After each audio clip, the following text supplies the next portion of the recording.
पूज्य गुरुजी कहते हैं कि यदि आप होली के दिन इस गुप्त चीज को अपने घर लाते हैं तो दुनिया की कोई भी ताकत आपको धनवान होने से नहीं रोक सकती। अब होली आने में केवल कुछ ही दिन शेष हैं, इसलिए आपको इस वीडियो को देखने के बाद बिल्कुल देरी नहीं करनी है और होली से पहले ही इस गुप्त चीज को अपने घर ले आना है। इसके बारे में हम आगे विस्तार से बताएंगे। इससे पहले कि हम उस गुप्त चीज के बारे में जानकारी दें, आइए होली के बारे में कुछ महत्वपूर्ण बातें जान लेते हैं। जैसे कि होली का त्योहार कब है, 2025 में किस दिन मनाई जाएगी, क्या होली के दिन ग्रहण लगेगा, भद्रा कब से कब तक रहेगी और होली का दहन किस समय करना उचित रहेगा। इन सभी सवालों के जवाब जानने के लिए वीडियो के अंत तक बने रहें और कमेंट बॉक्स में जय मां लक्ष्मी जरूर लिखें। तो चलिए भक्तों, अब बिना आपका ज्यादा समय लिए वीडियो को शुरू करते हैं। होली हिंदू धर्म के प्रमुख त्योहारों में से एक है, जिसे फाल्गुन मास की पूर्णिमा तिथि को मनाया जाता है। शास्त्रों में इसे एकता और बुराई पर अच्छाई की जीत का प्रतीक माना गया है। यह पर्व आपसी प्रेम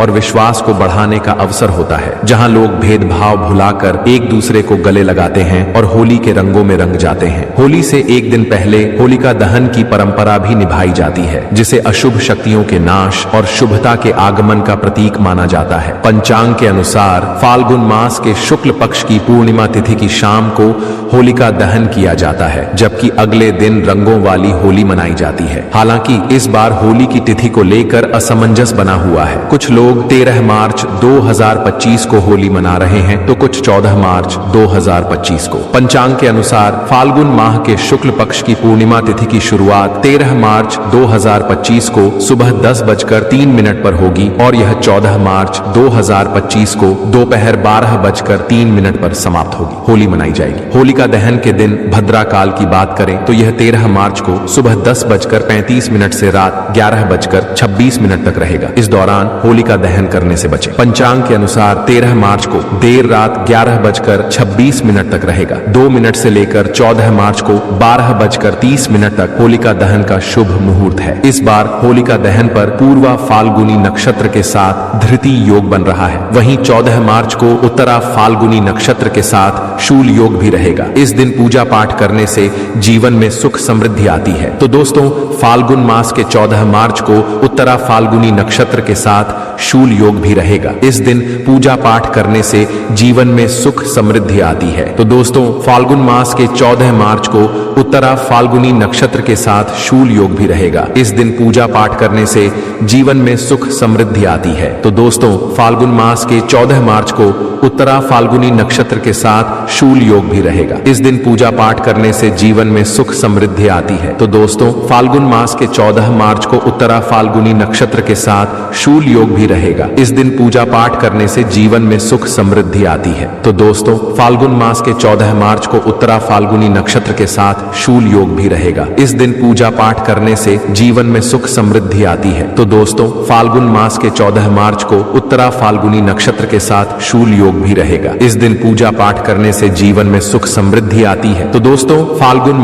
है। तो दोस्तों, फाल्गुन मास के 14 मार्च को उत्तरा फाल्गुनी नक्षत्र के साथ शूल योग भी रहेगा। इस दिन पूजा पाठ करने से जीवन में सुख समृद्धि आती है। तो दोस्तों, फाल्गुन मास के 14 मार्च को उत्तरा फाल्गुनी नक्षत्र के साथ शूल योग भी रहेगा। इस दिन पूजा पाठ करने से जीवन में सुख समृद्धि आती है। तो दोस्तों, फाल्गुन मास के 14 मार्च को उत्तरा फाल्गुनी नक्षत्र के साथ शूल योग भी रहेगा। इस दिन पूजा पाठ करने से जीवन में सुख समृद्धि आती है। तो दोस्तों, फाल्गुन मास के 14 मार्च को उत्तरा फाल्गुनी नक्षत्र के साथ शूल योग भी रहेगा। इस दिन पूजा पाठ करने से जीवन में सुख समृद्धि आती है। तो दोस्तों, फाल्गुन मास के 14 मार्च को उत्तरा फाल्गुनी नक्षत्र के साथ शूल योग भी रहेगा। इस दिन पूजा पाठ करने से जीवन में सुख समृद्धि आती है। तो दोस्तों, फाल्गुन मास के 14 मार्च को उत्तरा फाल्गुनी नक्षत्र के साथ शूल योग भी रहेगा। इस दिन पूजा पाठ करने से जीवन में सुख समृद्धि आती है। तो दोस्तों, फाल्गुन मास के 14 मार्च को उत्तरा फाल्गुनी नक्षत्र के साथ शूल योग भी रहेगा। इस दिन पूजा पाठ करने से जीवन में सुख समृद्धि आती है। तो दोस्तों, फाल्गुन मास के 14 मार्च को उत्तरा फाल्गुनी नक्षत्र के साथ शूल योग भी रहेगा। इस दिन पूजा पाठ करने से जीवन में सुख समृद्धि आती है। तो दोस्तों, फाल्गुन मास के 14 मार्च को उत्तरा फाल्गुनी नक्षत्र के साथ शूल योग भी रहेगा। इस दिन पूजा पाठ करने से जीवन में सुख समृद्धि आती है। तो दोस्तों, फाल्गुन मास के 14 मार्च को उत्तरा फाल्गुनी नक्षत्र के साथ शूल योग भी रहेगा। इस दिन पूजा पाठ करने से जीवन में सुख समृद्धि आती है। तो दोस्तों, पाल शुक्ल पक्ष की पूर्णिमा तिथि को होलिका दहन किया जाता है और इसके अगले दिन प्रतिपदा तिथि को रंगों की होली मनाई जाती है। इस बार होली 13 मार्च को मनाई जाएगी और इसका आध्यात्मिक दृष्टि से विशेष विशेष महत्व है। होली से पहले कुछ चीजें हैं जिन्हें घर में नहीं रखना चाहिए और कुछ ऐसी चीजें हैं जिन्हें घर में जरूर लाना चाहिए। होली के दिन नकारात्मक ऊर्जा बहुत अधिक सक्रिय होती है, इसलिए कुछ चीजों को घर से निकालना जरूरी होता है, जबकि कुछ चीजों को घर में रखना शुभ माना जाता है। इस दिन अपने अंदर की सभी बुराइयों को होली की अग्नि में भस्म करने की परंपरा है। भगवान विष्णु की पूजा की जाती है और होलिका दहन की अग्नि सभी पापों को नष्ट करने वाली मानी जाती है। भक्तों, पूज्य गुरु जी कहते हैं कि होली के दिन कुछ विशेष चीजों को खरीद कर घर लाने और सही दिशा में रखने से माता लक्ष्मी की कृपा बनी रहती है। इससे अशुभ शक्तियां घर में प्रवेश नहीं कर पाती और यदि पहले से धन की समस्याएं चल रही हैं तो वे भी समाप्त होने लगती हैं। ज्योतिष शास्त्र के अनुसार होली से पहले कुछ चीजों को घर लाना और कुछ चीजों को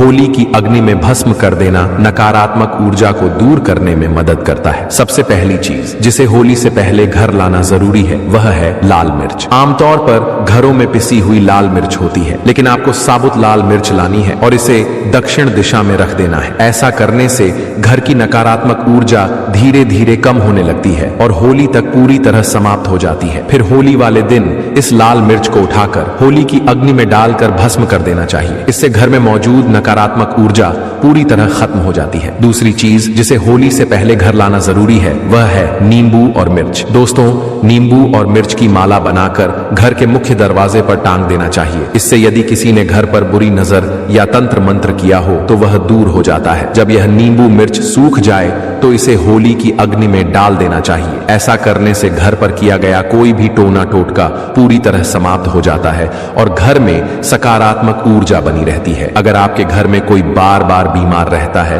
तो आपको एक खास उपाय करना चाहिए। अपने घर के मुख्य दरवाजे पर आम के पत्तों का तोरण लगाएं। इससे घर के सदस्य स्वस्थ रहते हैं और बीमारियां दूर होती हैं। तोरण लगाने से माता लक्ष्मी प्रसन्न होती हैं, जिससे घर में धन की आवक बनी रहती है और सुख समृद्धि आती है। आप अशोक के पत्तों का भी तोरण लगा सकते हैं और यदि अशोक के पत्ते न मिले तो आम के पत्तों का उपयोग करें। होली के दिन इस तोरण को होली की अग्नि में भस्म कर देना चाहिए। इससे घर की नकारात्मक ऊर्जा और बीमारियां दूर हो जाती हैं। आम के पत्तों का तोरण लगाने से घर में शुभ कार्य संपन्न होते हैं और बुरी शक्तियां दूर रहती हैं। यदि घर में कोई सदस्य बीमार रहता है तो उसकी सेहत में सुधार होता है और धन की आवक भी बढ़ती है। इसके अलावा होली से पहले घर के उत्तर पूर्व दिशा में एक पात्र में जल भर कर रखें और उसमें थोड़ा सा नमक डाल दें। यह पात्र घर की सारी नकारात्मक ऊर्जा को सोख लेता है। होली दहन के दिन इस जल को उस स्थान पर डालें जहां होली जलाई जाती है। इससे घर की नकारात्मक ऊर्जा समाप्त हो जाती है और सुख समृद्धि बढ़ती है। वास्तुशास्त्र में इसे बहुत महत्वपूर्ण माना गया है क्योंकि यह नकारात्मक शक्तियों को दूर करता है। अगर आप होली से पहले घर में बांस का पौधा लाकर उत्तर पूर्व दिशा में रखते हैं तो यह परिवार के सदस्यों की सेहत के लिए लाभदायक होता है। इसके अलावा होली के दिन भगवान नरसिंह की तस्वीर घर में जरूर लानी चाहिए, जिसमें भगवान विष्णु के शांत स्वरूप का चित्र हो। इसे घर में लगाने से किसी भी प्रकार की विपत्ति नहीं आती और दुर्घटनाओं का खतरा टल जाता है। भगवान नरसिंह की बैठी हुई मूर्ति घर में रखने से धन की वृद्धि होती है और घर में सुख समृद्धि बनी रहती है। लेकिन ध्यान रखें, भगवान विष्णु का क्रोध युक्त चित्र घर में नहीं लाना चाहिए क्योंकि वास्तुशास्त्र में इसे अशुभ माना गया है। होली से पहले 21 गोमती चक्र अवश्य लेकर आएं और इन्हें होली दहन के समय माता लक्ष्मी के सामने रखकर उनकी पूजा करें। फिर इन चक्रों को लाल वस्त्र में बांधकर तिजोरी में रख लें। इससे धन में वृद्धि होती है। इसके अलावा होली से पहले एक सूखा नारियल खरीदकर उसमें स्वास्तिक का चिन्ह बनाएं और इसे घर में रखें। होली दहन के दिन इस नारियल को अग्नि में अर्पित करें और इसका प्रसाद पूरे परिवार को बांटें। इससे जीवन की समस्याएं खत्म होती हैं। होली की अग्नि की राख भी बहुत महत्वपूर्ण मानी जाती है। इसे शरीर पर लगाने से रोगों का नाश होता है और यदि इसे घर के चारों दिशाओं में रख दिया जाए तो घर की नकारात्मक ऊर्जा समाप्त हो जाती है। इसके अलावा पानी में थोड़ी सी राख मिलाकर घर में पोंछा लगाने से भी नकारात्मक ऊर्जा दूर होती है और नौकरी, व्यापार व अन्य परेशानियां खत्म होने लगती हैं। इस होली के दिन एक मिट्टी का बर्तन लें और उसमें तिल, धनिया, पीली सरसों, नमक और लाल मिर्च रखकर घर के ईशान कोण उत्तर पूर्व दिशा में रख दें। फिर होली वाले दिन इसे होली की अग्नि के पास रख दें। इससे घर की परेशानियां धीरे धीरे दूर होती हैं, धन की कमी खत्म होती है और घर में पैसा टिकने लगता है। यदि खर्च अधिक हो रहा हो तो यह उपाय विशेष रूप से लाभदायक होता है। होली दहन से पहले रात में कुछ लाल मिर्च के दाने लेकर एक कपड़े में बांध लें और इसे अपने सिरहाने रखकर सोएं। परिवार के किसी एक सदस्य को यह उपाय जरूर करना चाहिए। अगले दिन शाम को होली की अग्नि में इन मिर्च के दानों को डाल दें और मां लक्ष्मी के ओम श्रीम नमः मंत्र का जाप करें। इससे मां लक्ष्मी की कृपा प्राप्त होती है और धन आगमन के योग्य बनते हैं। शास्त्रों के अनुसार एक पुत्र की माता को होलिका की अग्नि नहीं जलानी चाहिए और न ही इस दिन उपवास रखना चाहिए, क्योंकि इससे पुत्र पर संकट आ सकता है। होलिका दहन के दिन स्त्रियों को अपने सिर को ढककर रखना चाहिए, क्योंकि इस समय नकारात्मक शक्तियां अधिक सक्रिय होती हैं। महिलाओं को इस दिन बाल खुले नहीं रखने चाहिए और होली के बहुत पास जाने से बचना चाहिए। होली के दिन किसी को पैसे उधार नहीं देने चाहिए, क्योंकि ऐसा करने से आर्थिक हानि हो सकती है। फाल्गुन पूर्णिमा के दिन चांदी का सिक्का या चांदी का हाथी घर में लाना शुभ माना जाता है। ऐसा करने से माता लक्ष्मी प्रसन्न होती हैं। चांदी के सिक्के की पूजा करके उसे लाल कपड़े में बांधकर तिजोरी में रख दें, जिससे घर में बरकत बनी रहती है और मां लक्ष्मी का वास होता है। इस दिन चांदी की बिछिया या पायल खरीदना भी शुभ माना जाता है। इसके अलावा केसर माता लक्ष्मी को अत्यधिक प्रिय होती है, इसलिए होली के दिन केसर जरूर खरीदनी चाहिए। इसे माता लक्ष्मी के सामने रखकर उनकी पूजा करें। यदि इस केसर को खीर में डालकर भोग लगाएं तो माता लक्ष्मी की विशेष कृपा प्राप्त होती है। वास्तुशास्त्र के अनुसार होली पर केसर खरीदना बहुत शुभ माना जाता है। हिंदू धर्म में कछुए को पवित्र माना गया है और धातु को शुभ। होली के दिन धातु से बना कछुआ घर में लाना बहुत लाभकारी होता है। खास तौर पर अगर कछुए की पीठ पर श्रीयंत्र या कुंभ यंत्र बना हो तो इसका प्रभाव और अधिक बढ़ जाता है। इस धातु कछुए को पूजा स्थल पर स्थापित करने से माता लक्ष्मी का स्थायी वास घर में बना रहता है। अब हम आपको एक ऐसा उपाय बताएंगे जो आपके घर के आसपास के लोगों की नकारात्मक ऊर्जा को समाप्त कर सकता है और आर्थिक स्थिति को बेहतर बना सकता है। इस बार साल 2025 में पड़ने वाली होली को साधारण समझने की गलती न करें, क्योंकि यह होली दुर्लभ संयोग में पड़ रही है। पूरे 144 सालों बाद ऐसा विशेष योग बन रहा है। यदि इस शुभ अवसर पर सही समय और मुहूर्त देखकर कुछ विशेष उपाय किए जाएं, तो जीवन में बड़ा बदलाव आ सकता है। खास तौर पर एक चमत्कारी पौधे की जड़ से जुड़ा यह उपाय करने से बहुत शुभ फल मिल सकते हैं। दोस्तों, इस चमत्कारी पौधे की जड़ को धारण करने के कुछ ही दिनों बाद आपके जीवन में धन की वर्षा होने लगेगी। आपके रास्ते की सारी रुकावटें दूर हो जाएंगी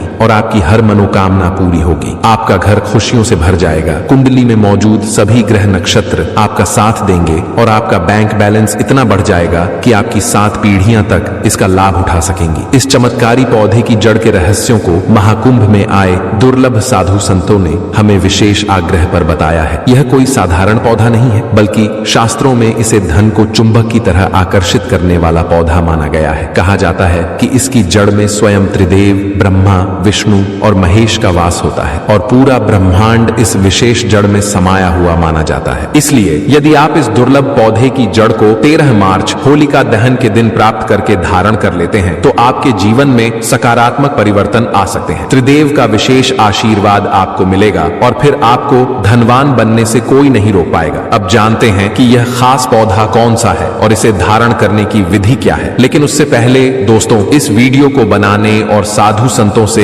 यह महत्वपूर्ण जानकारी प्राप्त करने में हमारी टीम ने काफी मेहनत की है। इसलिए हमारे प्रयासों की सराहना करने के लिए एक लाइक जरूर कर दीजिए ताकि हमारा मनोबल बना रहे। साथ ही इस होली पर माता लक्ष्मी की कृपा पाने के लिए कमेंट में हैप्पी होली जरूर लिखें। यह पौधा इतना चमत्कारी है कि हमारे प्राचीन ग्रंथों में भी इसकी महिमा का उल्लेख किया गया है। पुराने जमाने के बुजुर्ग इसकी चमत्कारी शक्तियों से भली भांति परिचित थे। जहां कहीं भी उन्हें यह पौधा दिखता था वे इसे प्रणाम करते थे और इससे जुड़े उपाय जरूर करते थे। शास्त्रों के अनुसार यदि होली के दिन इस पौधे की जड़ को धारण किया जाए तो पूर्वजों, पितरों का आशीर्वाद प्राप्त होता है। यह पौधा अपामार्ग के नाम से जाना जाता है, जिसे आम भाषा में चिड़चिड़ा भी कहा जाता है। आपने भी इसे अपने आसपास जरूर देखा होगा। यह पौधा अपने आप में बहुत फायदेमंद माना जाता है। आज मैं आपको लक्ष्मी प्राप्ति के लिए इस पौधे से जुड़ा एक खास उपाय बताने वाला हूँ। इसकी जड़ में मां गंगा का वास माना जाता है, जबकि इसके पत्तों,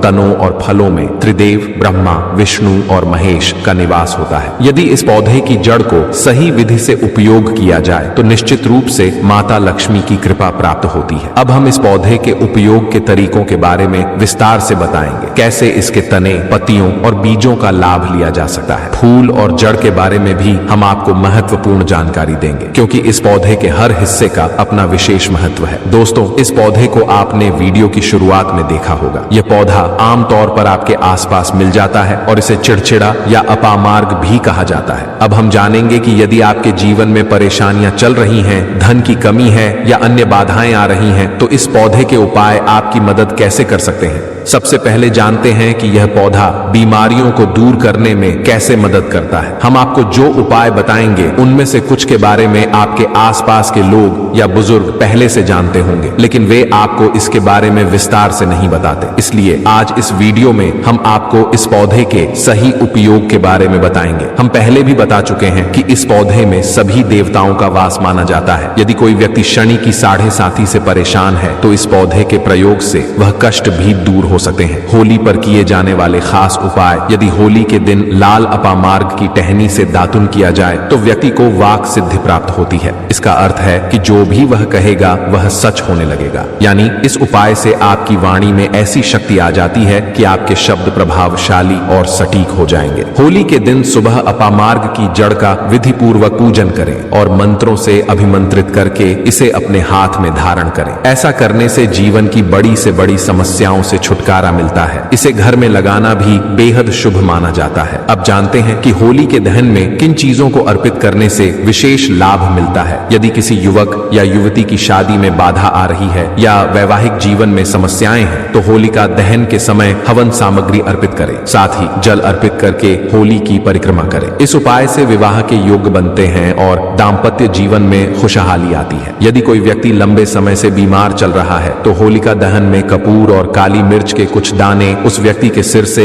वारकर अग्नि में डालें। यह उपाय उसे बीमारी से राहत दिलाने में मदद करेगा। होलिका दहन में हरी गेहूं और चने की बालियां डालें और कुछ बालियां सेंक कर घर ले आएं। फिर इसे पूरे परिवार में प्रसाद के रूप में बांटें। यह उपाय घर में अन्न और धन की कमी को दूर करता है और समृद्धि लाता है। यदि आप आर्थिक समस्याओं से जूझ रहे हैं और माता लक्ष्मी की कृपा चाहते हैं तो एक सूखा नारियल लें और उसमें चीनी तथा चावल भरकर होलिका दहन में अर्पित करें। इससे मां लक्ष्मी प्रसन्न होती हैं और आर्थिक स्थिति में सुधार आता है। होलिका दहन के दिन काली सरसों को अपने ऊपर से 7 बार वारकर जलती होलिका में डालें। इससे नकारात्मक ऊर्जा समाप्त होती है और जीवन में आ रही परेशानियां दूर होती हैं। यह उपाय पूरे साल व्यक्ति को सुखी और स्वस्थ रखता है। होलिका दहन के दिन घी में भिगोए हुए 2 बताशे, 2 लौंग और 1 पान का पत्ता लेकर होलिका की अग्नि में डालें। यह उपाय आर्थिक स्थिति को बेहतर बनाता है और जीवन में सुख समृद्धि लाता है। अगर आपको यह वीडियो पसंद आया हो तो इसे लाइक करें